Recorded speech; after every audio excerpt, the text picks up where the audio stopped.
Welcome everybody. Welcome to another episode of On the Mic with Michael Flix. It's episode 19. Happy to be back. This one a little different, man. This with the format's a little different. Like I told y'all last week, I'm in a new space. I'm really excited about it, man. I got my guy Tito here with me, man. How you doing, bro? Man, I'm good, man. I can't complain, bro. I'm good to have you here, man. Like I said, the format on this one gonna be a little different. Normally, I'm gonna interview you too. We're gonna talk about your basketball story, but I really just, want one of my bros here to just chop it up with me. You know what I mean? How I go, man. Like I said, we're gonna go through your whole story and we just gonna talk hoop, man. We just gonna talk hoop, San Diego hoop, NBA, college, whatever you want to talk about, man. I love it. We got a couple D1 guys that you've trained, one playing football, one playing basketball. We definitely gonna talk about that. Yeah, for sure. For starters, man, what you been up to, bro? I just been good, man, trying to stay sane, going through this whole COVID situation, everybody worrying about their jobs and all this different stuff. I just try to stay sane, man. I got 4 daughters and a wife, so right. Girl, that's real. Dealing with all the high school stuff is one thing, but dealing with a family, that's first and foremost with me. So try not to let this get to me and bring that energy around them. Just trying to stay moving and grooving, man. That's it. And see, that's a good spot to start, because one of the things I wrote down that I wanted to talk to you about, bro, you're one of the most positive and like uplifting and upbeat people I've ever been around, bro. And not just gassing that, because I know some people go like, because you real big on that on Instagram, and it's easy to look that way on Instagram. Right. I've known you over 10 years now, and you've been the same way pretty much. I think we might have met 07? 07, 08, one of the two. I think it was like maybe 10 or 11. Okay. Because I'm thinking when I moved to Escondido, it was like 2010, 2011. Okay, so we're about 19 years in. And like I said, you've been real positive and upbeat. How do you keep that demeanor? Because I know it could be tough, like, you know what I'm saying, like you said, with the kids and with the family, with everything going on outside of just COVID, you know what I'm saying, and focusing on staying positive. Where did that come from? I think it's just my background, man. Growing up in Mississippi, a lot of people don't know I grew up in Mississippi before I moved to California. So just my parents, man, and being around negativity all the time, I was just like, it got to be a way to kind of, not get caught up in this. And I figured, like, man, I got all the power. If I, when I wake up in the morning, I feel good. So how about I just kind of keep this going and see if I can, throw energy on people like this. It was so easy to do negative stuff. I figured, why not just try to be positive every day and see if people gravitate toward that, just like they do toward negative energy and all the trouble you get into in the neighborhood. So, and it worked, man. And I just been a positive person for my whole life, for the most part. That's what's up. And now you being from Mississippi, I mean, I know, but so everyone else knows. Like, how old were you when you moved to California? So everybody know I moved to California when I was 14, if I'm not mistaken, 1999. I just turned 36, so I think it was 14. I moved to Oakland, California. Okay. And yeah, man, big my change from Mississippi. It was a whole nother world. It was a whole nother world. I was culture shocked. I was confused, all type of stuff. So it was different for me for a long time. It took me a while because I came in the summer, so I wasn't around nobody at first. I wasn't at school. So it took me a while to kind of adjust to it. You know what I mean? That was how it was for me when we moved from Southeast to Escondido. We moved in the summer, and it was like right after school was out. Usually it's the summertime. It's lit. You with your friends. You going to the skating rink. You going to the pool. And then we moved to Escondido, don't know nobody, so like we going outside, right outside the house, but it's just me and my brothers. We don't know nobody. We just figuring things out. And so I wanted to ask that and give you a chance to say that, because when I met you, and like I said, when I first met you, you was hooping and you didn't have a shirt on, so I seen the Mississippi tag. Right. And then I heard how thick your accent was. I'm like, he got to be fresh out here. Right. And then when you said you came out here as a teenager, I'm like, it's crazy your accent's still that thick. You and my dude, well, EA came out here in his 20s, but y'all like that the accent's so thick, you know what I'm saying? I was like, he had to come fresh out here. Yeah. But nah, that ain't the case. Nah, I mean, as far as the accent goes, man, I changed it at one point. Okay. You know what I mean? Because I was getting teased so much, man. Okay. Like, people was say Tuesday, and I just was, RIP to my boy Nerio, man. But he used to always tease me, and so I was like, I gotta learn how to talk like I'm from California. I gotta be proper, So I tried it, man, and it just didn't work for me. It didn't feel good. Even when I would call back home, they'd be like, "Man, why you sound so proper?" Why you? And then, so I found a happy medium, man. I learned how to like when to talk like I was from California and when to talk like I was from Mississippi. And then over time, they kind of just blended themselves together. Right. But for the most part, man, my accent heavy, man. I'm so Southern drawn with it, man. It's ridiculous. And it's a weird thing to say, but of all because believe it or not, there's a California accent. People that's from Cali that never left, like we don't really have an accent. We have a lingo and we got slang, but there's a California accent. It's definitely a California accent. You know what I mean? Okay, so you came out here at 14. Were you already a hooper when you moved to Cali, or? I was already a hooper, man. I was already kind of I was already grown in a sense. You know, a lot of people played basketball, but growing up in Yazoo City, I was playing with grown men when I was like 6 or 7 years old. No slack being taken. So I already had an attitude about it that was a little bit different than the kids I was starting to meet. So I already had this like hoop mentality, but it didn't really go well when I first got here though. Like I thought it would with basketball. I struggled for like 6 or 7 months.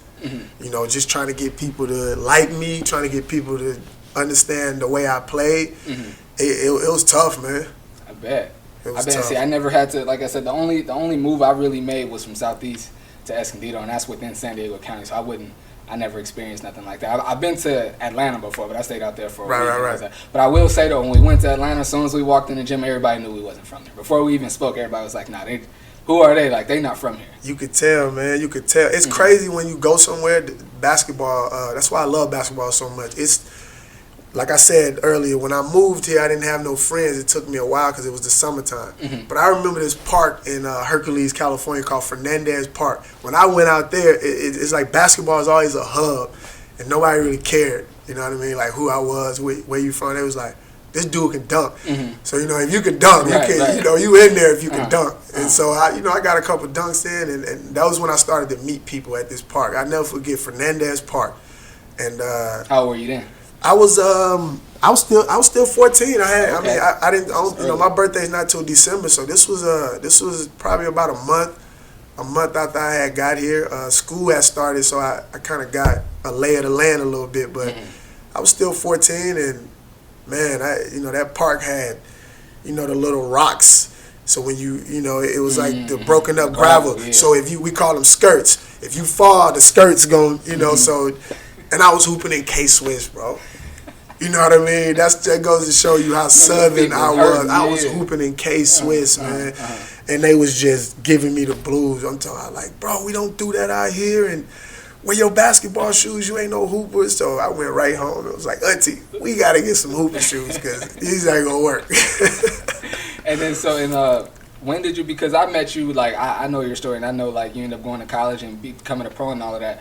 So how long after getting to California did you kind of figure out and kind of, like, mold your game into somebody that was like, nah, Tito can play? Right. It didn't take long. I think going into my sophomore year, because I didn't play basketball my freshman year. I played like travel ball, but I didn't play because I wasn't acclimated yet. I didn't really know nobody, and you know, you kind of go to a school that's rich in tradition, and they kind of already got you know, so you got to really fight for it. And you know, my name kind of started ringing bells because I was real athletic and I was doing things that, you know, most ninth graders wasn't, but they still was like, nah, you know, he's okay, but we've seen it before. You know what I mean? And it wasn't as peaches and cream as I thought it was. But what helped me was just that, like I said, that attitude of like, I already know. You know, I'm not gonna let these people tell me what I'm not. I just got it. And I was real raw, man. Like, people in California can finesse you. You know, they had this, you know, that thing. I didn't have that yet. I just had this, like, you would have thought I was 6'8", and everybody's like, why is this guard trying to move everybody in the post? I mean, he's scoring, but that's not what. So I didn't understand basketball. I didn't have the, you know, a guard does this or this, and I was just like, nah, I could do whatever I want to. Right. And, you know, so I didn't have a position. In my mind, I didn't have a position. You know what I mean? So that's what took it a while for people to understand, like, no, this guy can really play, man. We just got to get him to understand that we want him to focus on this instead of trying to be Carmelo Anthony. I see. Carmelo always been your dog. That's my guy. How long, So you weren't one of those kids that was like super nice, play varsity as a freshman. You weren't one of those kids. Nah, I didn't play varsity as a freshman. I played around varsity guys. I was always with varsity guys, but I didn't play varsity as a freshman. I was definitely capable of doing it, but if you'd have put me out there with all of the people and whatever, I probably would have froze up. To be honest, you know what I mean. And see, that's what I love about this show and like having a long form conversation, because like I said, I've known you for a long time. I've heard a lot of your basketball stories, but I would have never known that about you. Yeah, man. A lot of people think that like, nah, Tito is. It's like, nah, man. The reason I tell kids to work so hard is nobody. You got to think. I'm coming from Mississippi, and I'm coming from where you may have 300 people between like 4 or 5 grades. Now I go to Pinole Valley High School, and it's like 2,100 people. So you got this kid who coming from this small city, and he like, whoa. What the heck going on? So just trying to like get people to notice you and hey, I can pick me at PE. Like it was tough. So I had to really grind, but I appreciated it though, because coming from Mississippi, dude, I was playing with the varsity guys when I was in 8th grade. You know what I mean? And I didn't go to 8th grade. A lot of people don't even know that. I didn't go to junior high school. I didn't go to 7th or 8th grade. Really? You know what I mean? So that's a story that a lot of people do not know. So what did you do during those 2 years? So what happened was, when I was in Mississippi, if you fail, a lot of places in the South, if you don't come to school 30-something days or something like that, you get held back. No questions asked. Unless you got doctor's note or a condition, you get held back. So I got held back 5th grade, passed. Then got held back 6th grade and passed. So I'm 2 years behind.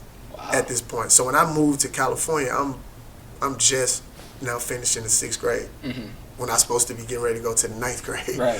So that was a situation for me, and a strange story that happened when I got here. My transcript got lost from my family sending them into school. Was just like, you know what? Don't worry about it. We just we know he's this age. We know he's this and that. He's in the 9th grade.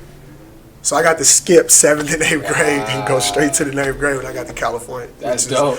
Which was dope to me because, you know, so I'm dealing with that and man, it was a lot of pressure on me. You know, I really didn't feel a lot of pressure in my life, but that was a lot of pressure on me because I'm like, you know how it is when you finna go to school, man, and not even a different school, but a whole another state. You know, so that's crazy because I don't think I've ever heard it that way. I've only heard the other way. Like my transcript got lost and I had to do 8th grade all over again. Like I don't think I've ever heard it the opposite. Yeah, I never forget the lady kind of doing back and forth when we signing up for school. She said, "You know what? Don't worry about it. You know what I mean? Don't worry about it." And to this day, I thank that lady. I think her name was Miss Covell, if I'm not mistaken, the principal. She said, "Don't worry about it." That's crazy. Yep. So you get to California, you get to skip 2 grades, go right to the 9th grade, and like I said, you weren't playing varsity quite yet. When did you start playing varsity basketball? I started playing varsity my 10th grade year. My 10th grade year, I started playing varsity, and then an interesting thing happened, and I think this is the main thing that happened with my junior year. I did 2 years at Pinole, and then after those 2 years, they built a brand new high school. If anybody that knows Northern California, Pinole and Hercules, it's like 2 cities. It's like Escondido and Poway. Okay. Like literally that close.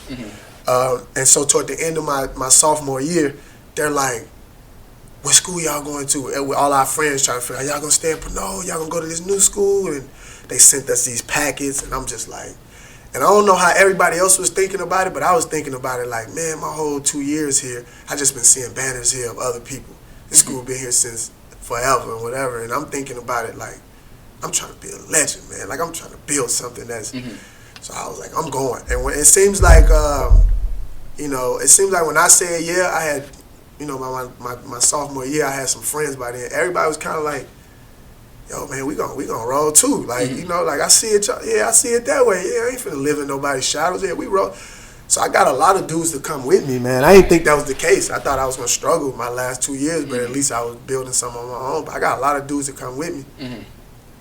And then, and what was the name of that school? Hercules High School. How did you guys do those 2 years? The first year, man, we didn't do good. It was only juniors. They didn't allow a senior class, so we was the first graduating class. So we didn't do that good, man. We won our first game of the the school ever being open.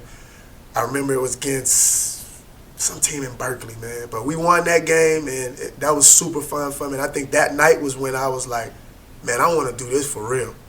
You know, because having your name called out, I felt like I was representing something bigger than me. Mm-hmm. And it was just like, man, Hercules High School, we about to put y'all on the map. But, man, it didn't go that way. You know, we didn't. I think Iffy was like, our tallest guy was 6'3". Uh-huh. You know, I hadn't even grown to 6'2" yet. I was still inching I was like between 6 and 6'1", you know, mm-hmm. if I had long hair. But mm-hmm. I hadn't even, so we lost every single game in conference. That's tough. You know what I mean? Mm-hmm. And then they fired our coach, man. They fired our coach. We loved him to death. Yeah, first year, man, they fired him. And then they hired Mark Olivier, who's actually, I'm pretty sure you heard of the Oakland Soldiers. Yeah, for sure. You know, Mark Olivier is pretty well-known guy. They hired him. And once they hired Mark Olivier, that's when my basketball career took a whole nother level. Because now I got this exposure. Mm-hmm. You know, LeBron is doing his thing. He's playing with the Oakland Soldiers. So I'm getting to see these guys play. I'm getting to be around people in the Bay Area that, you know, I'm rubbing shoulders and getting that exposure, and that's what kind of took it off. And then we, you know, funny enough, living in San Diego now, man, we played against Horizon. Really? When Jared Dudley was there in the state championship. Oh, okay.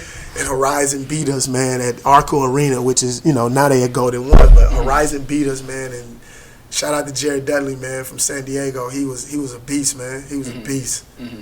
It's funny, and I tell people that, like, people that see him in the league now, because he's one of those dudes that get made fun of from time to time in the league. The way I look at it, like, bruh, you getting paid millions to hoop, you win it. Yeah. But I don't get it twisted. I understand why people say the things that they say, but I'd be like, nah, y'all don't like. I mean, everybody that's in the league in high school was a killer, but I'm like, nah, he was a dog, bro. Nah, like, he was. I mean, kill. we had my boy Beef, man, Harry Brown, who was actually, you know, cool with Melo. Mm-hmm. You know, he came in that year from Baltimore, 6'8". I'm talking about, like, the boy can go. And, man, Jared gave him problems, man. Jared Dudley gave him problems. You know, Beef got his thing, but he gave him problems, man. And I had to guard this guy who was from another country, dude. Like, I think if we look back at that roster, this guy was from, like, he was from somewhere, man, and he was just too developed. Mm-hmm. You know, he was doing the Euro step back in 2003. You know what I mean? He was a tough guard, but it was so fun, man. The experience I never forget, playing on an NBA court, seeing Mike Bibby Locker, getting treated like an NBA player, but you're only in high school, and then stepping on the floor is when I first realized it was a platform floor. Like, wait a minute. Mm-hmm. This floor is kind of bouncy, you know? Mm-hmm. So the experience was fun, but I wish I had that ring, man. To this day, I wish. And that was your senior year. That was my senior year. The senior year. Was that the last game of the season? That was it, man. You know, last game of the season, we lost. I stuck around and watched Leon Poe and a couple more guys. Trevor Ariza was playing with Westchester at the time. That was the main game of the night, and it was kind of like, man, these last 4 years in California have been crazy, man. So I went from not knowing nobody to being in, like, you know, 1,000 people arena, watching people who I didn't even know 4 years ago scream your name, holding up posters with your name on it. That was fun, man. That's crazy. And so did you get recruited after playing in the state championship? Did you get recruited? I did get recruited by some schools, but I knew I was going to take the JUCO route. Mm-hmm. You know what I mean? Because I was a lot, and I'm pretty sure a lot of kids was like this when I was scared to take the SATs. You know what I mean? Mm-hmm. Like mind you. Remember, you know, I didn't graduate 7th or 8th grade. Like, I didn't go to 7th or 8th grade. So I always had problems with, like, being smart or if I'm smart enough or, you know, kind of confidence problem in my own mind. And so I was like, yeah, I'm going to go the JUCO route because I don't got to take the SATs if I do that. Mm-hmm. You know, so I already knew I was going to do that. And so that's what I did right off the bat. And I had a couple schools that was interested in me. But nothing major. Montana, and I can't even remember. It's been so long ago. But it wasn't like I was just like, oh, this dude, he's the one. You know what I mean? It wasn't like that, man. I was playing. You know, I went from starting my junior year to not even starting. A lot of people think like, oh, this dude. I wasn't even starting. I lost my starting spot to a freshman. You know that got brought in. I mean. I think it was some politics there or whatever, but you know, it is what it is. I thought it ended up being good that I was six man, which is why I love six man in the league so much. You know what's funny? I tell the story that you told me when we played in that adult league together. I've told that to several kids that I've coached, because you're the first person that I ever met that was like, I like coming off the bench. I like being a six man. I like paying attention to the game, seeing what's needed, and coming in and providing what's needed. Right. And I remember the homie, shout out to the homie Tay. He was sitting right there. I was like, I don't think I would mind that either. And Tay was like, that's a confidence thing for me. I got to start. Right. Niggas in the stands going to be thinking like, he better than me. Right, I got to start. Yeah, and it always stood out to me that you said, he was like, I like doing that. And I've because, as a coach, you got to tell 7 other kids that you don't get to start. You don't get to start. You know what I'm saying? And it's some of them I tell, especially like who's gonna be my 6th and 7th man. Right. Like, bro, one of my friends, he's a former pro. He played in college. Like, his favorite thing is to come off the bench. You watch him play, like he'll dunk on you, da da da da. Right. And so I tell that story that you told to me to different kids. And they be like, to get kids to kind of like, I don't even go to like Lamar Odom or like J.R. Smith or Lou Will. I'll tell them like, I got a personal friend that's played pro, and like he thrives in that role. Like, embrace it. You know what I'm saying? Yeah, I embraced that role, man, because everybody's different, and once I started to realize what type of player I was and what got me going, because once I get going, that's it. But you have to, basketball players got to understand it's about that thing that gets you going, not because once you get going, now the team gets going. Mm-hmm. And I always was like, starting is a little bit too. I mean, I don't mind it, but it's a little bit too like. Now I got to figure out how this game is going, and now I got to get these guys involved, and now I was just like, you know what? I think I'm better just watching it and going, okay, that's what we need to do, and then just picking up from there and letting it roll. Mm-hmm. You know what I mean? And it's not a bad thing, because if you look at the minutes, sometimes I was always playing more minutes than the person starting over me anyway, because at the end of the game, it ends up being a thing where it's like, we need him in there. But, starting means nothing, man, to all the kids out there. Starting don't mean nothing. It's really like who finishes the game, who's going to be the most impactful when they get in the game, when it counts. Right. And that's all that matters. Because I know starters who don't play a lot of minutes, but they good to start the game in the post because they got a big body and they can probably get us a few, but I don't think it mean that much, man. Definitely. And so that was, you learned to accept that role in high school. And I'm assuming you probably needed that in college, no? Yeah, man. No? When I went to college, I went to Santa Rosa Junior College, and they had just came off a national championship run, so it was the top, junior college if you was gonna go at that time. And Coach McMillan was telling me like, look, man, I want to save you, and I'm like, man, I ain't come here for to be saved, and you know what I mean. So that's how I ended up in Santa Barbara. Okay. You know what I mean? Because I started out in Santa Rosa, and then I went to Santa Barbara. And that's how I ended up at Santa Barbara Junior College, trying to transfer to UCSB. When I went to Santa Barbara, I bumped heads with that coach. And lucky for me, I just did what I needed to do, like around the right people, where it was like, man, I don't know why this dude is not, like the coach is not like playing this guy or doesn't want to have nothing to do with this guy, but man, this dude needs to be playing. And so I started being cool with all the dudes from UCSB, man. We had this rec center at Santa Barbara that I would go in and just, it was like, you know what? By any means necessary, you know what I mean? I'm gonna get people to realize like, man, I can hoop, you know what I mean? And it don't matter where you come from, Africa, whatever, if you can hoop, you can hoop. And dude, I just started to build these relationships, with Alex Harris and James Powell, and all these guys, and that's when I started to work on transferring there, trying to transfer to UCSB. And funny enough, the coach that got fired my junior year when I was in high school, he ended up taking over basketball operations at UCSB. Wow! So that ended up kind of like how I was gonna get my foot in the door. And Coach Williams was super cool, man, at the time, and so. Being around those guys, I was like, man, I could play with these dudes. Like, I know it's Division I, but it don't even matter. Like, because I was dogging everybody out. You know what I mean? Like, I was going at everything that was moving. Dunking on everything that was moving, trash talking, everything, because I was hungry and I wanted that opportunity to just, you know what I mean? But that opportunity didn't come either, man. I didn't transfer to UCSB. What happened was the streets, man. You know what I mean? I got into the streets and started partying and doing all of that, and that was the main thing that happened with, messing that up. You got to have grades if you're going to play in college.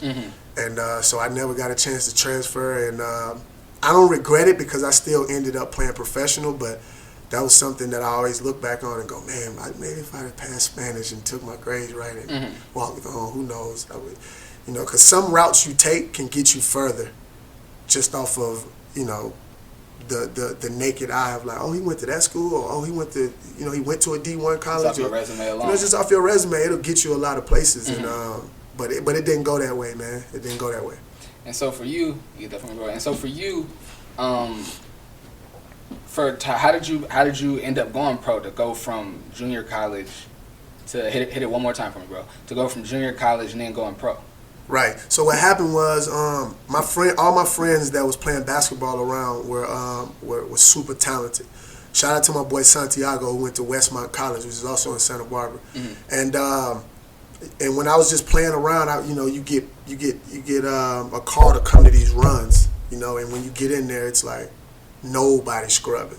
So it's like if anybody's gonna know who you are, it's in here. You know what I mean? And they had a team in Santa Barbara called the Santa Barbara Breakers, and they was traveling, man, and doing their thing. This ABA team, and man, I went in and that was it, man. I just started killing everything that was moving, and they was like, man, who is this dude? Where you? And it was funny because everybody would always say, man, what college you went to? You know what I mean? Like, dude, what college you went to? And I'd be like, man, technically I didn't go to college. You know what I mean? I didn't go to college. And they like, nah, no way, bro. No way. And so, yeah, that's how that went. I ended up playing with the Breakers, and playing with the Breakers, going to L.A. and going to all these places. That's what ended up getting me noticed, and that's where the whole, like, Tito Mays buzz kind of started coming from.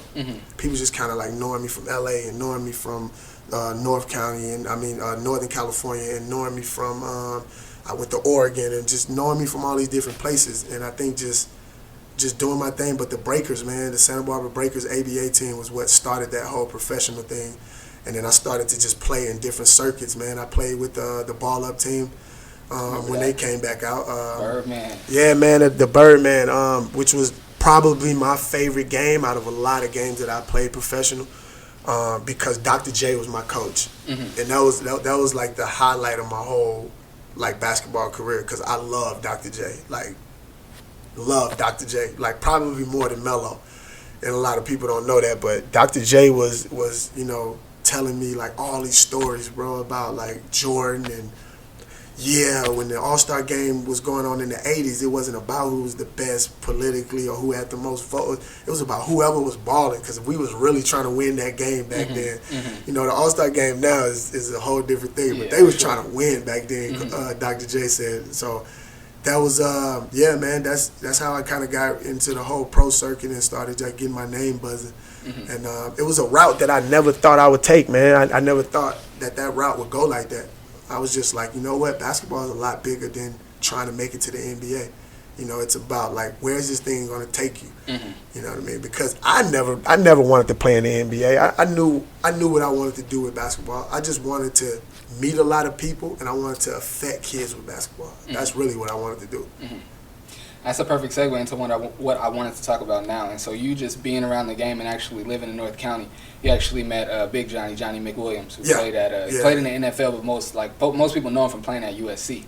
In the 90s, when USC was pretty much an NFL team. Winning everything. Exactly. And then through meeting him and becoming brothers with him, you ended up training both his sons, Johnny and Tyson McWilliams. Yeah, shout out to little Johnny, man, and Tyson. Yeah, man, I met Johnny in Esco. Funny enough, it was right when I met you.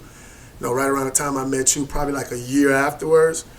And you definitely can attest to this. We had the best runs in San Diego. Absolutely. At East Valley Rec Center. Absolutely. You know what I mean? You were a professional in that gym. It was no you. See, bro, it was a whole nother level in that gym. I hesitate to tell those stories today because most people only met me. And I'm happy you here because you somebody that can attest to the hooping I used to do. But most people met me as a cameraman. They don't know the hooping that I used to do. Right. You know what I'm saying? And furthermore, they don't know that Escondido, the Escondido Rec, East Valley Community Center, used to be the place to hoop in Man. all of San Diego Man. on Sunday mornings, bro. Man. It used to be like, I remember everybody from all the JUCOs up here, and I'm 32, and so this was in 06, 07, and I want to say, oh no, this is even the time when you was there, so it went for a long time. It went for a long time, but it really started in like 07, right. And it was like everybody that played college up this way, up south, would come every Sunday morning, like right. how they go to Poway, how they go to Poway on Sundays now. Right, it used right. to be a little bit further, and you went to the Escondido Rec, and it was $2 to come in, but it would be packed in there, like people off the side playing music, bro. 10 people on the court, obviously, another like 30 people waiting. Like the Escondido Rec used to be crazy, bro. In my opinion, bro, better than what Muni was a couple of years ago. Like for sure. The Escondido Rec runs used to be crazy. For sure, bro. man. I remember coming in for the first time on a weekday and nobody was in there, and I was like, man, ain't nobody in this gym, man. I was like, but I don't know if you remember, we was at Washington Park. Yep. You know what I mean? Like that's where shout out to Washington Park over in Escondido, man. But that's where we got a lot of runs from, and that's where I met y'all at. I remember when I met, because I seen you out there at that run. That time you was out there killing. I remember I told you come to the Rec. Yeah. It had been a while before you pulled up. And no, actually you were coming on the wrong day. That was what we figured out.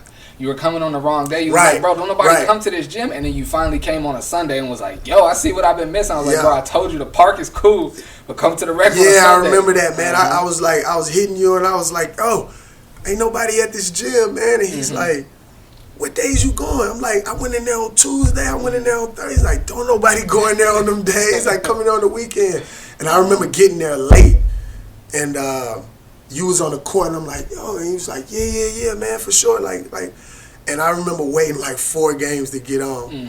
Because, when you come in the gym, don't nobody know who you. Don't nobody, people like, I don't know you. I'm picking who I know is going to give me at least 6 or 7 buckets. You know what I mean? So it took me a while to get on, and my team was horrible, man. Like we got smacked. I think it was Jeff and somebody was playing against us, and Jeff and them just did us wrong. But everybody was like, man, he scored only 8 points. Like, you know what I mean? Like, I remember everybody was coming up to me because I mean, you had met a couple other people, but in there at the time, I was the only person that you had really like spoken. Yeah. That I said what's up to. Yo, bro, who is your boy? Like, he could play. Like, he played with a trash team, but like, yo, who is he? I'm like, I just go holler at him. I've been telling him to come. He finally made it up here. Yeah, I came up there, man, and that's when the friendships and all you guys started, man. And I'm telling you, I cannot make this up, man.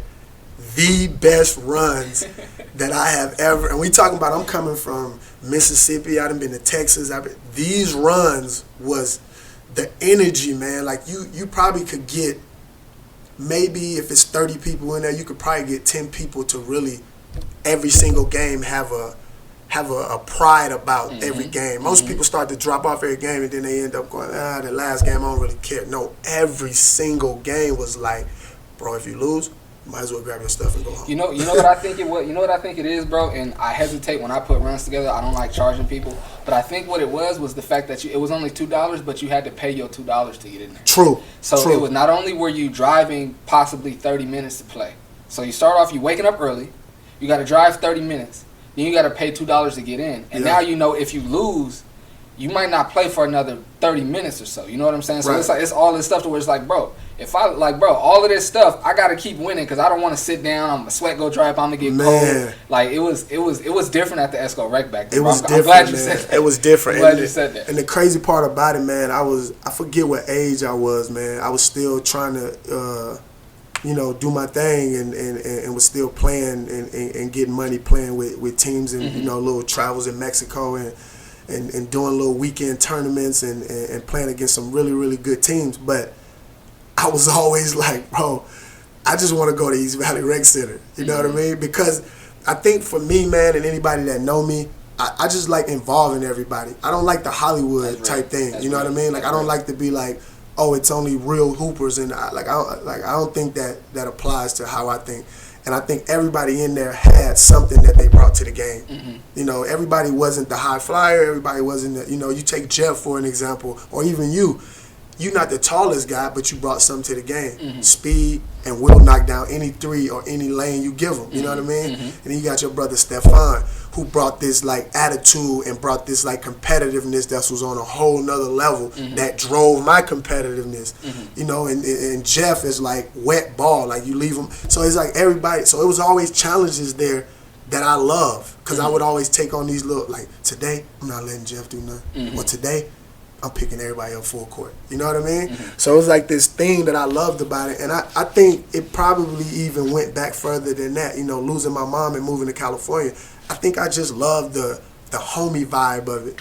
You know what I mean? Like, it was just like we hung out afterwards, and you would come over my house. I mean, you knew my daughters when they were super little, so I think I just loved it like that. And got in there, man, and you was just like, man, I'm not trying to be hanging out with my boys afterwards and all they gonna talk about is how he gave me this or how he did this to me. So it was some pride on the line every time, and I think that was what made it special at East Valley Rec.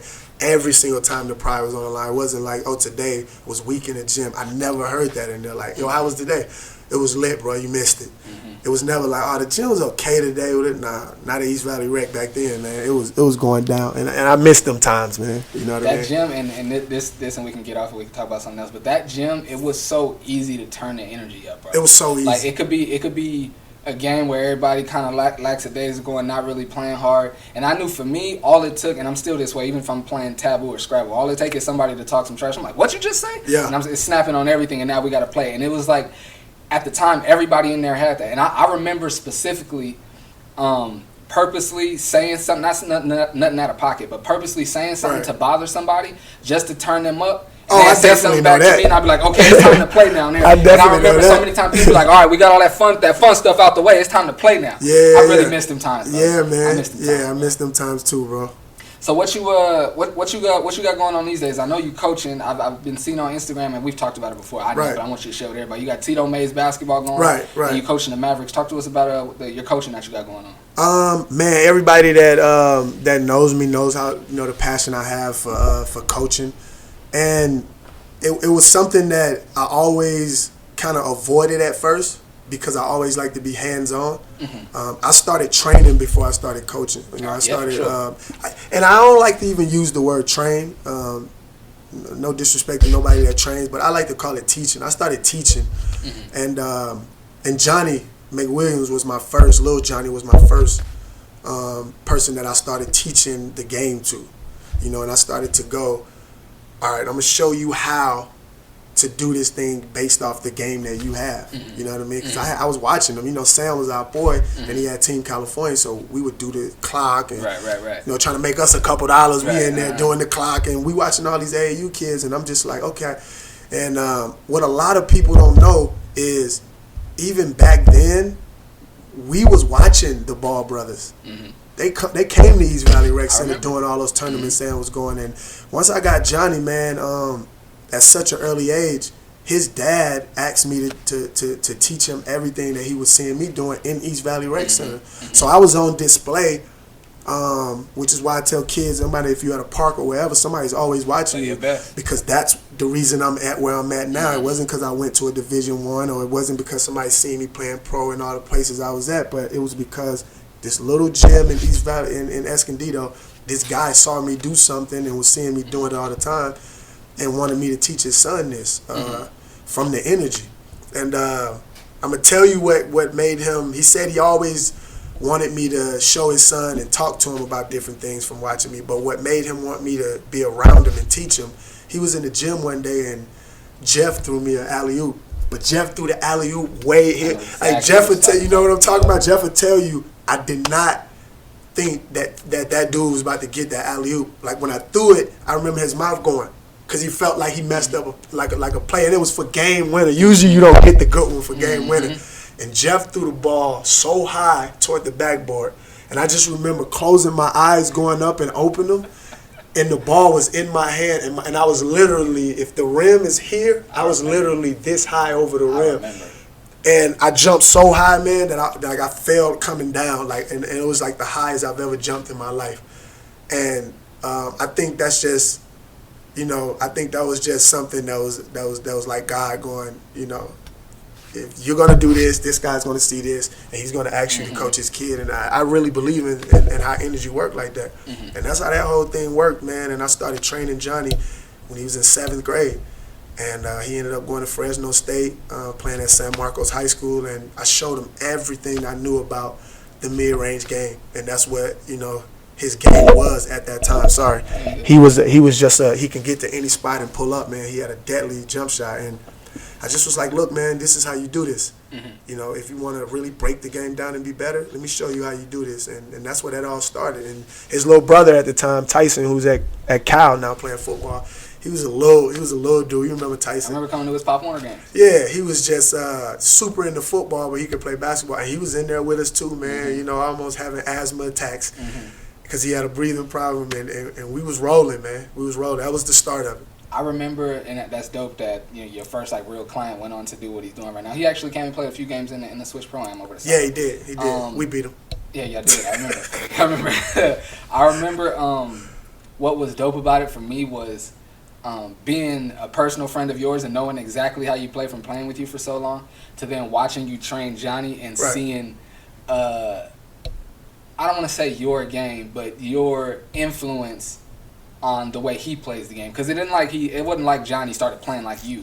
He was still playing like himself with just a little bit of your influence on it. And it was dope to see like he would get in certain situations in the mid range and do what you might do in there, or just certain things the way like he was good at it, and he got like, say for instance, like his one dribble pull up.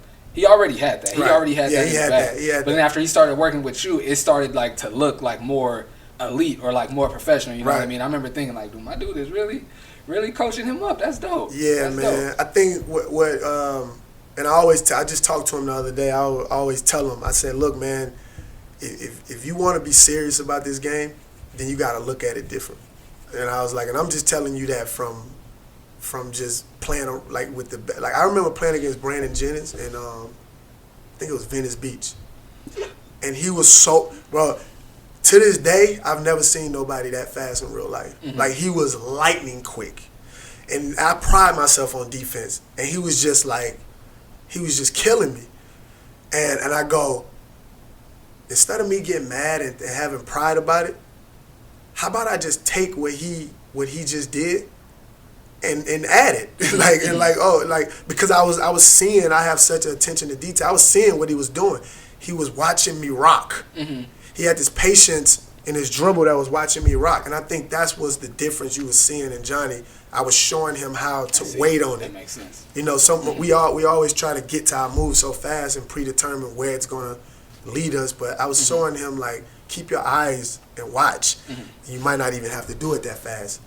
And you might not even want to actually get to the rim. You might just want him to lean and go backwards so you can pull up. So he started to, we really got really maniacal about it, really into detail. And I think that was the difference between him just taking a mid-range shot or taking a shot baseline drive and versus him understanding just how to get to certain spots and going, well, I already shot this shot 1,000 times. I just got to get to that spot. That's it.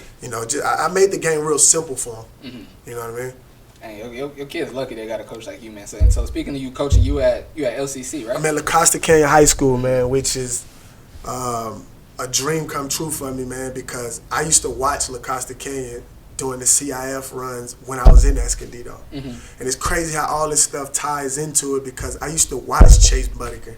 I used to watch like Tommy McCarthy. I used to watch these guys when they would show them, the local doing the CIF time or like the games at night, because I was just a basketball head, and I was like, if I'm gonna live in this area, what's going on? Like, what are the schools around here that's, that's popping and whatever? And La Costa was one of those schools that I would hear about. El Camino I would hear about, Lincoln, Hoover,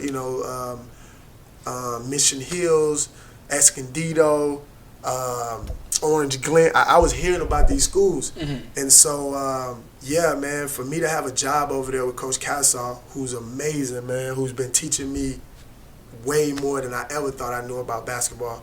I think it's just an attest to basketball doesn't always take you to the NBA. It doesn't always take you somewhere where you have to get money back from it. And that doesn't mean it's a failure. Yeah, it doesn't mean it's a failure at all, because your destiny is your destiny. Whatever you might think it's one thing, but it's going to end up being something else. And I think that's the thing that I always preach when anybody comes to work with me. You may not necessarily be working with me to learn basketball. It's just something that I'm good at teaching, and it's something that I know because I live it. You may be coming to me to learn something about life, and basketball is just the way that this whole energy and this ball of energy kind of came together. So yeah, it ain't always about basketball. Most of the time it is, but it ain't always about basketball when you're trying to get somewhere, man. Because a lot of kids don't make it to Division I. You know, I'm a real attest to that. A lot of kids don't make it, and kids are really good. But that goes to show you that you need to have the grades. You got to have all these things that come with it. Basketball is the easy part. You know what I mean? You gotta be coachable. You know, you got to be really attention to detail. Johnny was really good at attention to detail. You know, I think what helped him was he got homeschooled his 8th grade year, so I was with him every day.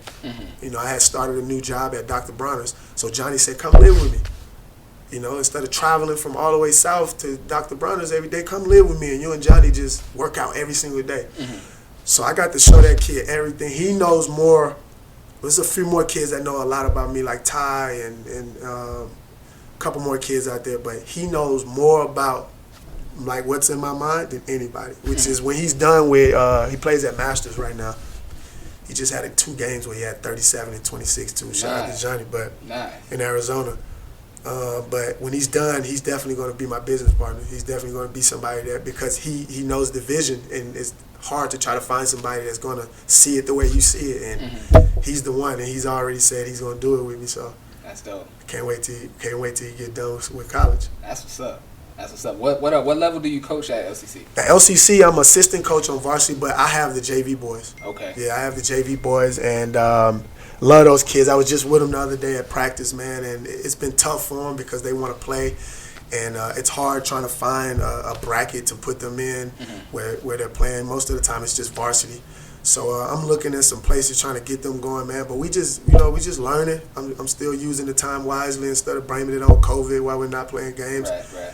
Teaching them how to read basketball, teaching them how to work together, and just trying to get as much influence on them before they go somewhere else, because I feel like AAU is going to take a lot of their time given the situation we're in, and I'm just trying to put my influence on them so whenever they do come back, I don't have to work extra hard trying to get it out of them. Makes sense. Because I like to give them freedom to play both ways. You gotta love basketball. You can't, you gotta be optimistic and really just love it and do tricks and crossovers. But I'm a very, very, I'm a basketball guy. I really love pick and rolls. I really love the art form of how play forms and how you use somebody else. I love the chess part of it. And I think that's why me and Kassaw get along so well. That dude can draw X's and O's and really make something work. He can get out of anything. So that's the part I love. But the kids at the JV level, man, it's interesting. They not that far from varsity, man. That's how I always look at it. And I think it's even more of a tougher job than maybe the varsity, because when you get the varsity, you're there. But when you now you might have to tell some of these kids, like, you're not going to play varsity. This your last year.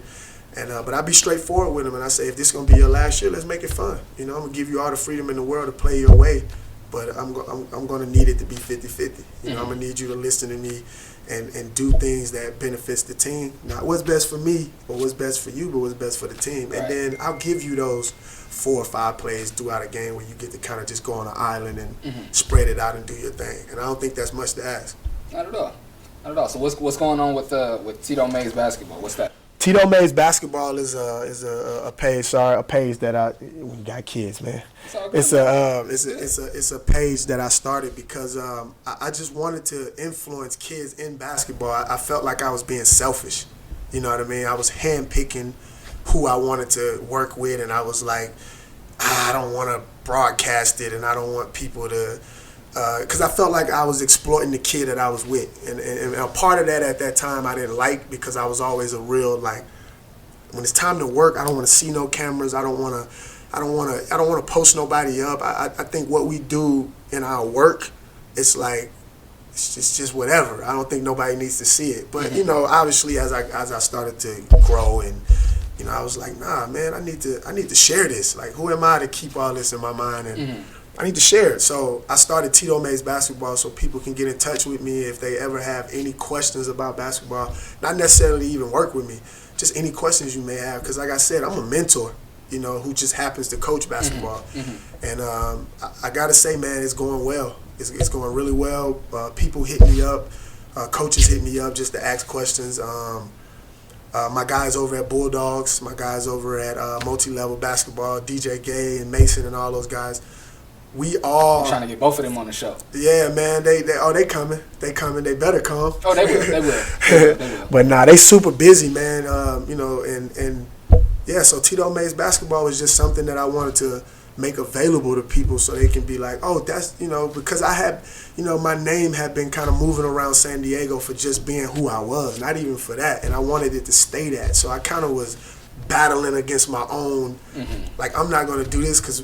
What if people go, oh yeah, I know, I just want people to know me for like the soul and the beautiful person I am and the energy I bring. But it's just like, nah, man, you got all this knowledge and you got all this stuff you want to teach. Guess what?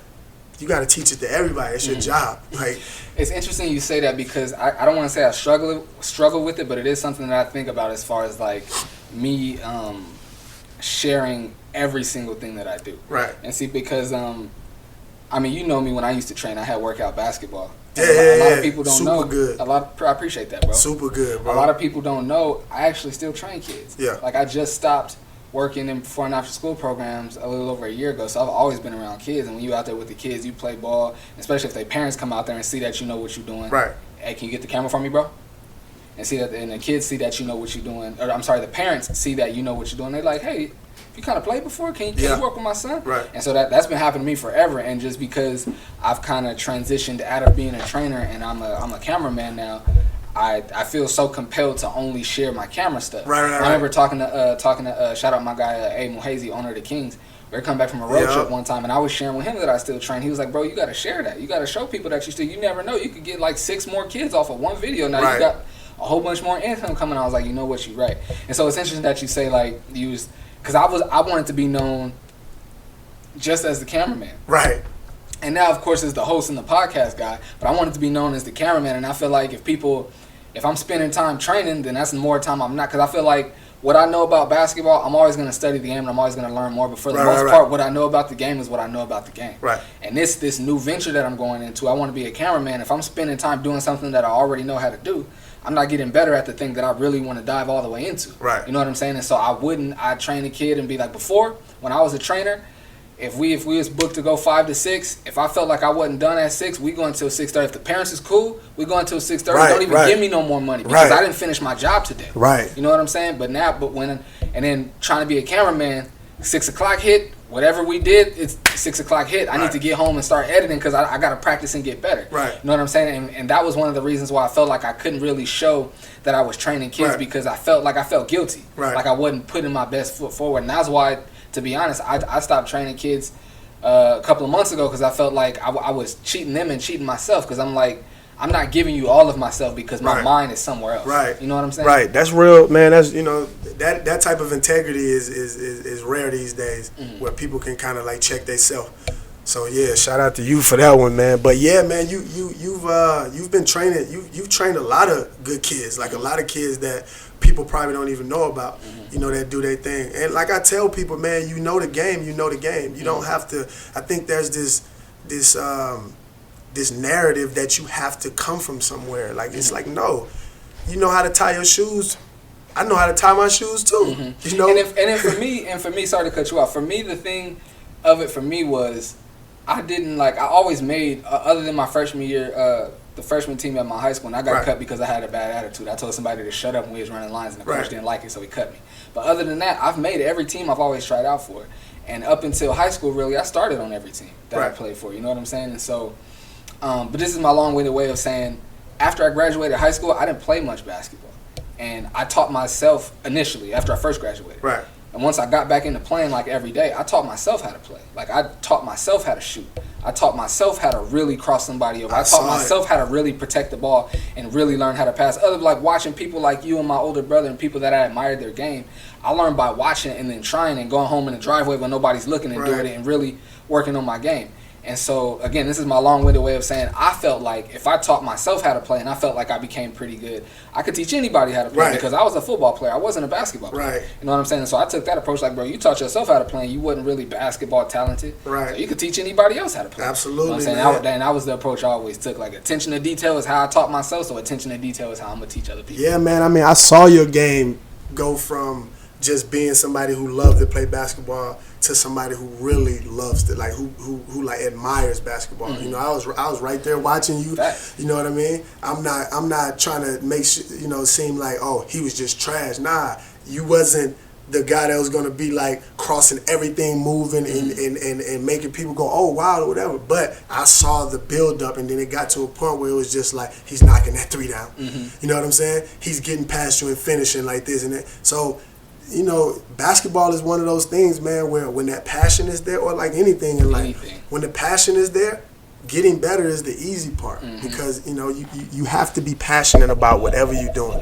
If you're not passionate about it, eventually it's gonna, you know, somebody's gonna kind of like make you go, nah, you're not that good at this, bro. Mm-hmm. You know what I mean? So, and then what? And then what you have after that, you got to keep going. You know what I mean? Mm-hmm. So, I think the passion for it that you showed as you kept playing is, you know, I hate to keep going back there, but East Valley Rec, man, it was something must have been something in that water in the hallway, bro, man. For real. Like I tell people, like, I mean, I'm originally from East Side Long Beach. I spent a lot of time in Southeast San Diego, and then moved to Escondido. But it's like I became an athlete in San Diego, just playing in Southeast San Diego, outside playing football, basketball, playing tag, running through the canyons, building stuff. Like I became an athlete in San Diego, but right. I honed my game at the East Valley Rec in Escondido, without a doubt. I think, man, to a degree, I think I honed a lot of my skills there too. Because I tell people all the time, wherever you go, you're going to, if you can just take the focus off of yourself and stop thinking, I want to show everybody me. If you just watch and observe, you're going to learn something from somebody in that gym, maybe even more people. Because everybody has a distinctive way of playing the game. Everybody got the game different, but we all trying to go to the same destination. That's just trying to be the best we can at the game. And so I think I was a Grinch when it came to basketball. You know, I was taken from everybody. You know, it's like, oh, man. And, you know, it kind of goes with me remembering movies and remembering songs and stuff like that. I could just remember things that people did to me and why they did it, and I wasn't afraid to ask. You know, I remember going to a camp one year when I was in high school, and some dudes from, I want to say, Skyline High School or maybe even McClymonds, they was working me, man. They was just really good guards, and anybody that know Oakland gonna always have some good guards. And I just was like, man, how y'all do that? What did I do to make you do me like that? Like when he was like, oh, you leaning this way. I can see your foot flat and all your weight down. So all I got to do is hit you with something to get you to lean that way. And it's not physically possible for you to stop my speed coming back. So that's where my whole thing started to come about the way I train. I try to make it so detailed to where you understand the physics of it, kind of. You know what I mean? So when you have the total confidence that this is going to work when I put them in this position. And I think that was something that all kids should do, man. They should ask. Like, don't get mad because somebody crossed you or somebody did something to you. Like, ask them. Like, don't be afraid to ask somebody, like, hey, man, how you do that if you want it in your game or if it is something that you feel like would help your game. Ask them. You know, I'm not afraid to ask DJ about a play when I'm doing bad. I'm not afraid to go to coach and say, I don't know what I'm doing. You know, Coach Castle, I don't know what I'm doing.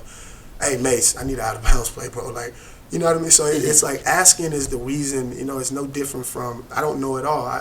I'm if I'm going to ask a kid to be coachable, then I got to be coachable too. I got to be willing to learn too. Because once you think you know it all, that's when you're going to realize that you're arrogant. You're going to realize that you think you're better than everybody. You're going to realize, and then somebody who's probably not even as good as you are going to have something that you don't, and they're going to beat you, and it's going to be the nastiest feeling you ever felt. Facts. You know what I mean? Facts.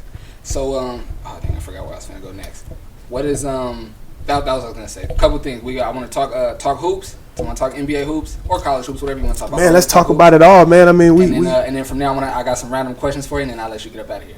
Who you, so, I mean, obviously the Lakers just won a championship. Who you liking, you liking the moves that the Lakers and all the other teams made? You know what, man? I like the moves. I feel like it was a crazy offseason. Yeah, I think it was the most craziest offseason. And anybody like, you know, like me and even you, we talk basketball all the time, just being personal friends. We always talking about, yo, what you think about that or what you think about this? And I think for me, the Lakers just made some acquisitions that when you put it on paper, it's theirs to lose. You know, a lot of people probably not going to feel that way, but just knowing basketball, and I think it's theirs to lose because they pretty much got stronger at every position. That's pretty much all they did. Like some of the guys they brought in are played the same way as the guys that they let go, but with a little bit more energy and a little bit more youngness to them. And I think that's what's going to make it hard to beat the Lakers, man. But you know, far as with me, I mean, I hope Portland knocks them off, man. I was about to say, I never knew you to have a favorite team. I knew you just rock with whatever team Melo is. Wherever Melo is, man. You know, that's been my dog from day one. What about his game? Like, why do you like him so much? You know what? It was like I said, it was one of those things where when you see somebody and you go, wow, they're just really unique. You know, and like I said, being around Mark, Olivier in high school, I was able to know who was on these circuits. You know, social media wasn't big back then. I think it was like the biggest thing was Black Planet. You know what I mean? You know, you got your Black Planet page. You know what I mean? So it wasn't. So I was around. You know, I seen the Brons, I seen the Shannon Browns, I seen, you know, all these guys, I seen the Gerald Greens, and when I saw Melo, man, I was just like, man, this dude is different, man. I was like, it's effortless, and I kind of like his effortless play of the game. It's like, it's not too serious, but yet it is. And he just had a game that was just like, okay, I want to play like that. You know, I don't know what it was with him, but it was from Oak Hill. It was from high school. You know, and most people that are in high school, because we the same age, are not going to like a high school player. You know what I mean? It's not. It's just not going to happen. So, well, nowadays, kids love high school players because of Ball is Life and all of these things that, you know, that these platforms that people get to see the kids across the country. No, but that's real. That's real. It used to... I know for me, I used to feel like that too. Like in high school, and I'll let you get back to your story. In high school, I graduated high school when I was 6. And you brought up Chase Budinger. He obviously went to LCC, and he was a McDonald's All-American. Right. And the All-American game was played here in San Diego in 06. Right. And my coach, I won't say his name. I'll tell you why I won't say his name later. But, my coach ended up getting us some tickets to the dunk contest. Right.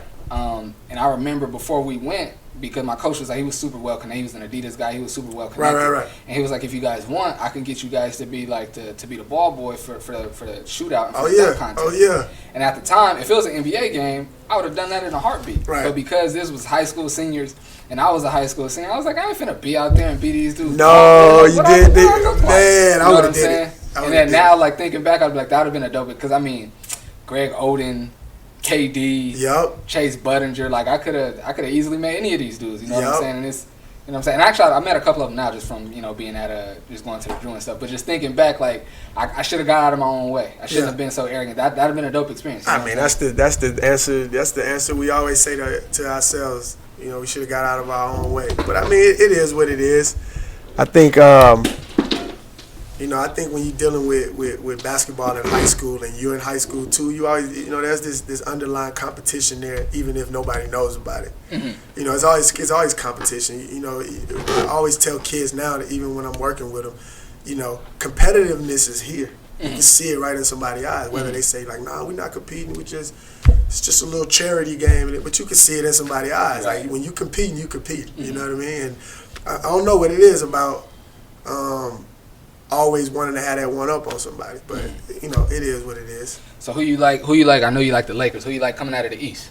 Out of the East, that's a tough one, man, because I've always been a West guy. You know, I'm so West Coast. Although I'm from Mississippi and my heart is there, and everybody, my family, and that, I'm from California. You know what I'm saying? And San Diego at that. So it's like I'm always like, you know, the West. Who gonna come out of the West? Doesn't really. But if I had to pick. I'd probably say it's either between Toronto and I'm gonna get a Bucks a chance this year again. I'm gonna get a Bucks. I mean, because when you add somebody like Drew Holiday, man, that was a real big pickup for them. You know, I think Drew Holiday is gonna take some of that pressure off of Giannis to have to guard the best guy, or quote unquote have to guard the best guy all the time, because he's a dog on defense.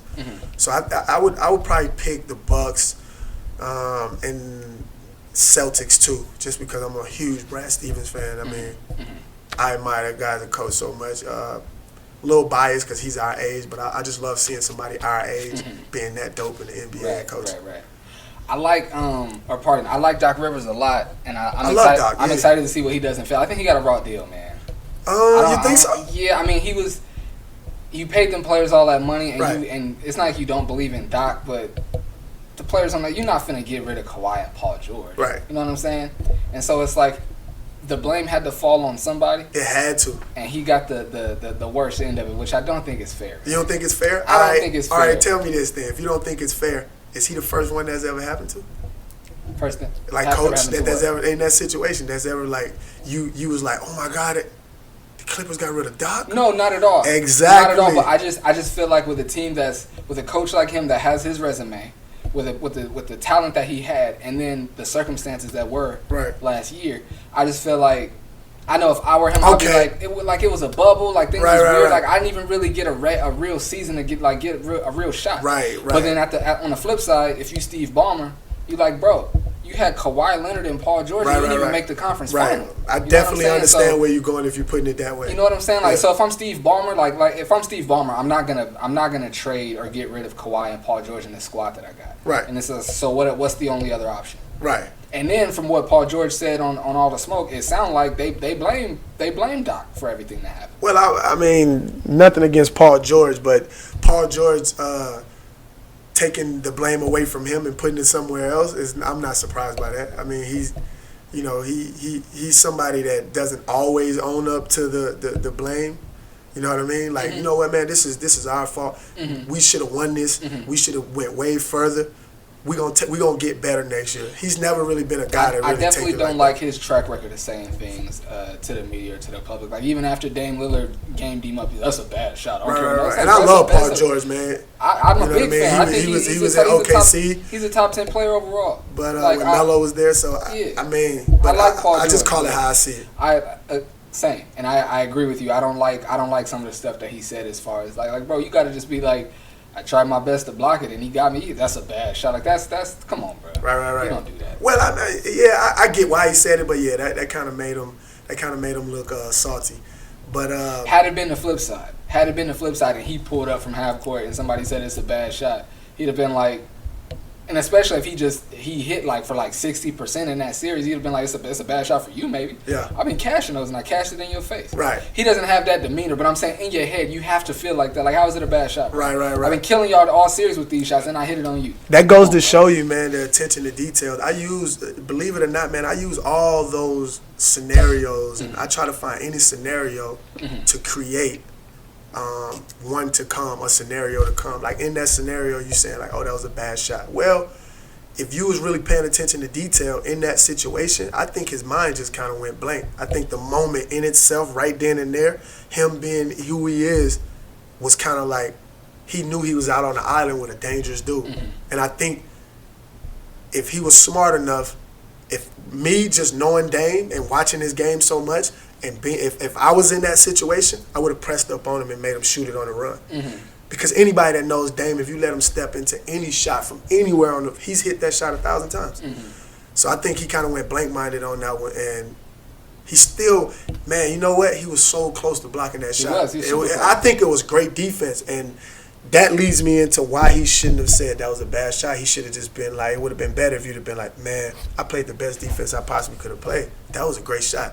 Hats off to Dame. Just give it up to him. Just give it up to him. I'd have been like, go back and look. I couldn't have got any closer without blocking. Nah. Same thing with Devin Booker. When Devin Booker gamed him in the bubble. Well, he gamed both of them. But. Both of them. Two of the best defenders in the league. Two of the best defenders in the league. And I'm saying, though, but Paul George was the one that elevated in his hand. Like, you couldn't get any closer without blocking. The only thing you can do is block it. And in that situation, you don't want a chance blocking it because you might get a foul call. Yeah. So you got to just contest as well. You got to contest. He did everything perfect. Yeah. Just great offense beats great defense every time. Yep, every single time. Just say that. Just say that. Don't make an excuse. Just say that. But he makes excuses a lot, and this is just I hate Paul George. I'm a Paul George fan. I just don't like. Nah, I mean this is documented. If you go back to any scenario, in a lot of the situations, probably not every single one, but the majority of them, he usually has even when he went bad when he went on that bad shooting run in the bubble, and he said, I actually defended him before he even said that.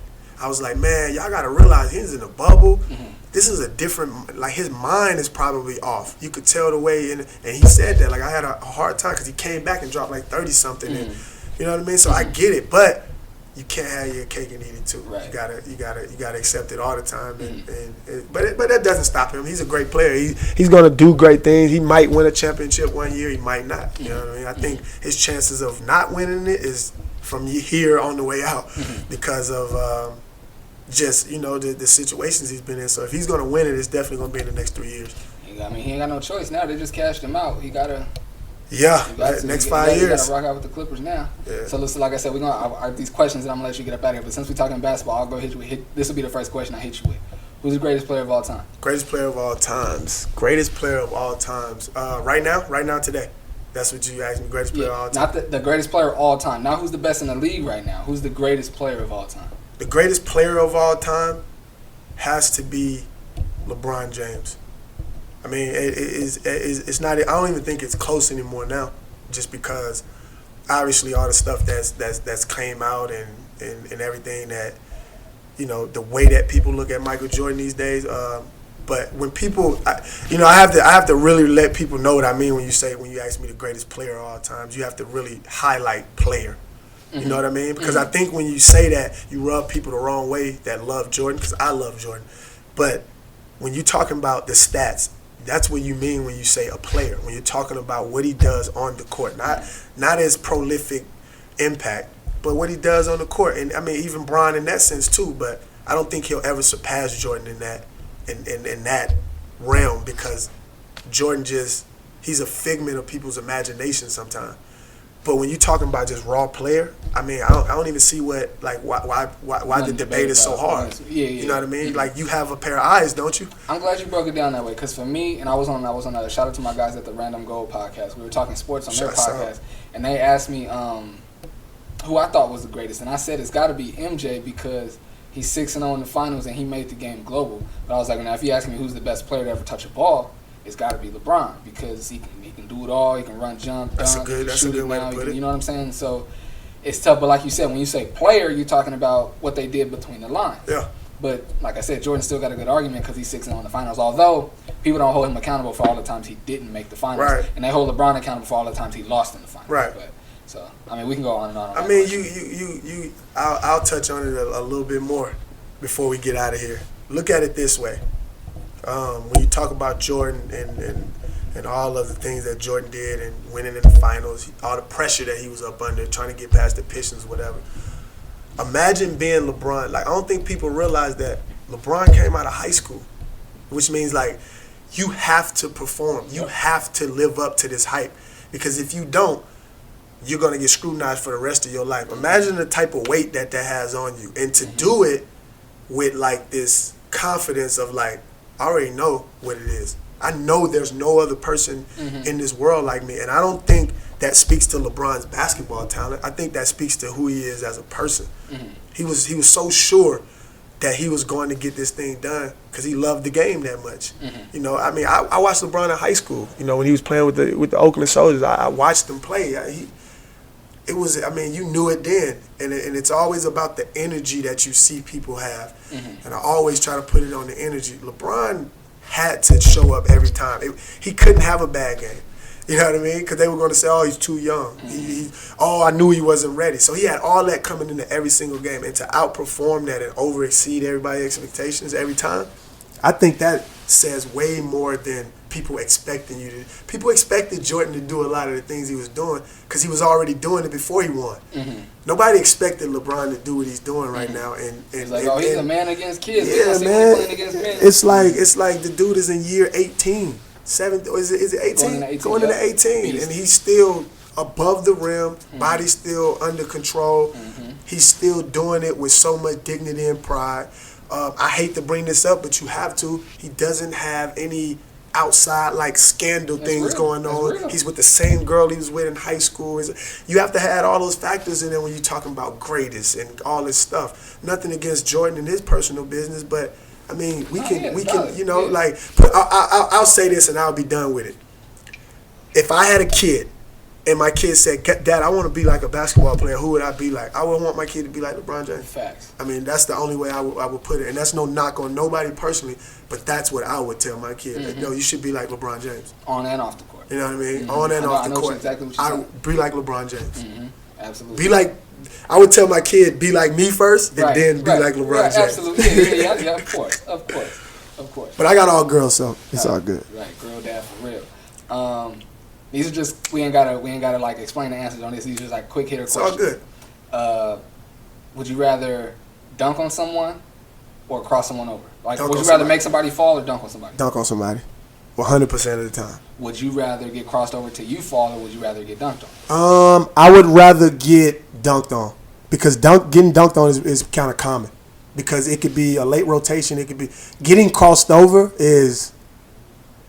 If somebody watch you get dunked on, they'll watch it for a while and be like, whatever, because it's nothing But when you get crossed up, it's like it snatches a lot of pride from you. I've only been dunked on once in my life, and crazy enough, it was by Chad from Poway. Really? Yeah. I wasn't trying to block him. I was trying to, but not really. Like it was like toward the end of it. But yeah, Chad got him. Chad, the only one that could say he got him.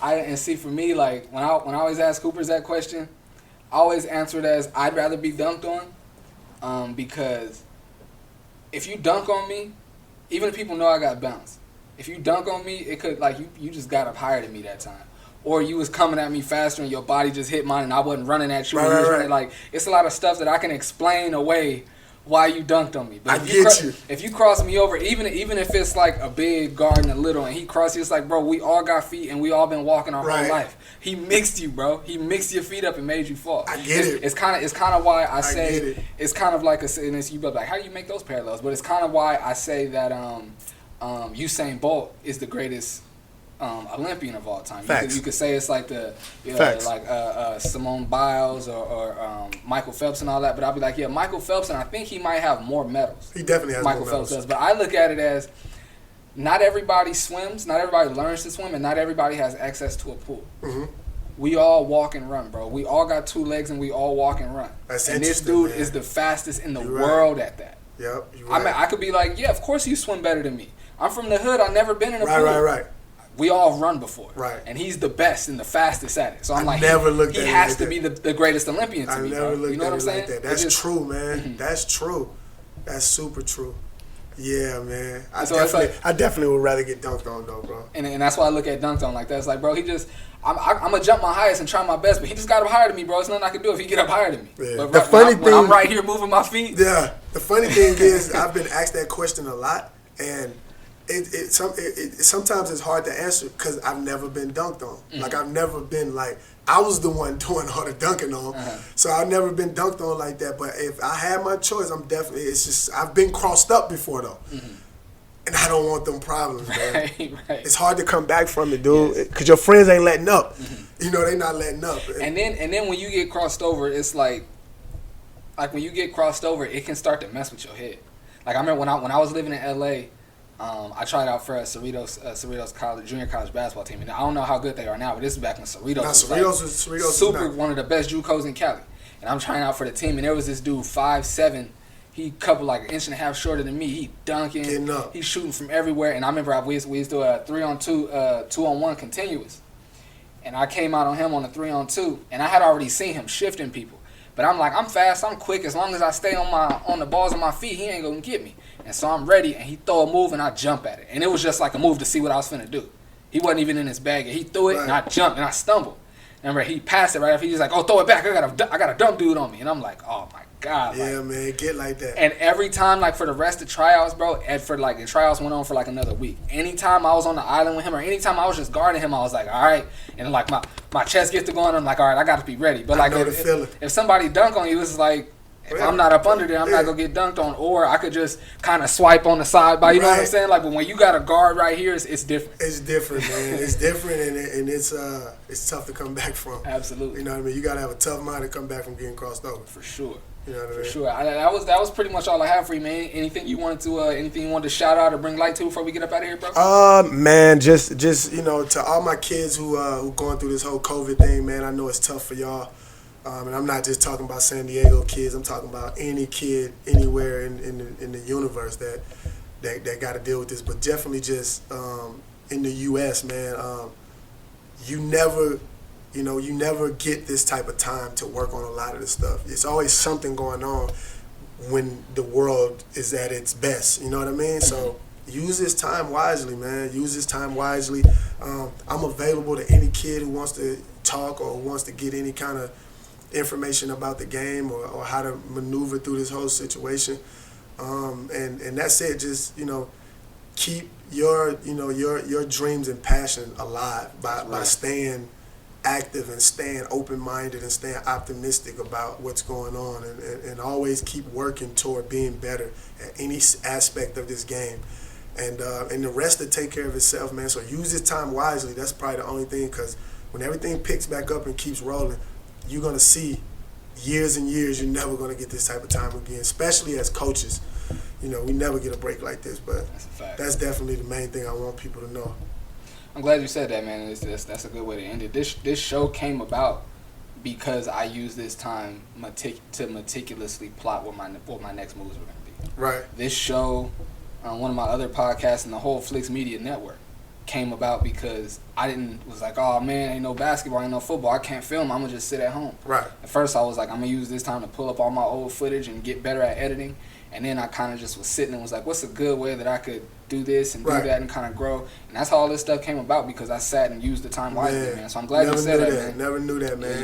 You got to sit and plot. Even if you can't move, if you can't, even if it's an injury, really, it's a good time for you to sit with yourself and think and figure out what's the best way for you to move forward. So I'm glad you said that. Yeah, and right before I go, speaking of injuries, man, one of my main kids that I work with is injured right now.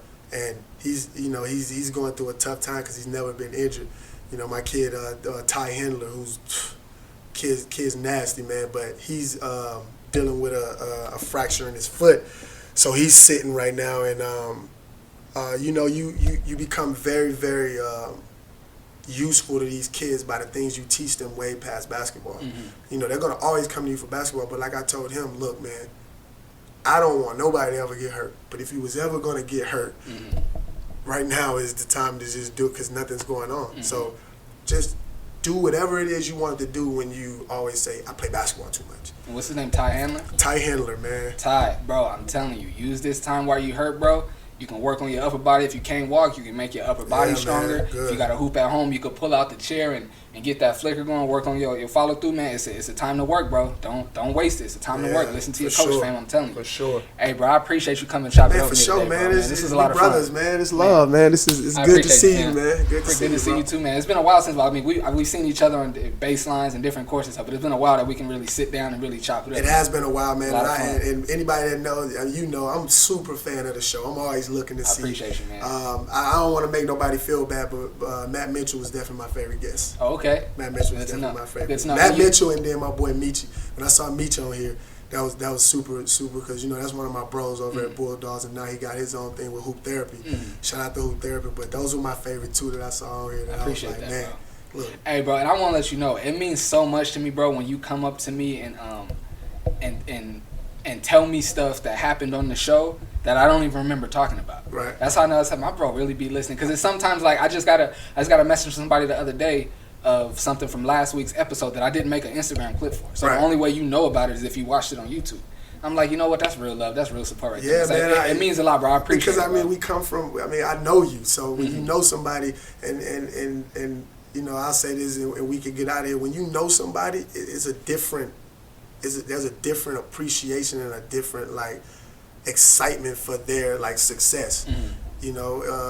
We can talk all day about the struggles that we went through together for that little time in Escondido before I moved up. But man, just to see you in that element, you're so natural at it, and you probably thought you were going to play football. You probably thought, life take you places, and just to see one of my pros do it, that's the best feeling ever. And I like to see other people do their thing, and then for you to make a platform for all of us, man, and it don't have to come from an outside source. Somebody we don't know who don't really care what they asking us, who don't really, who's just trying to get their numbers up. It's like this is real. This is a dream come true for me to sit across from you like this. It's crazy, man. That's dope, bro. For sure. I appreciate you, man. My guy, welcome anytime, bro. Welcome. Oh yeah, for sure, man. For sure. Hey, I appreciate y'all tuning in, man. It's been another episode of On the Mic with Michael Flix. I'll be back next week. Appreciate y'all.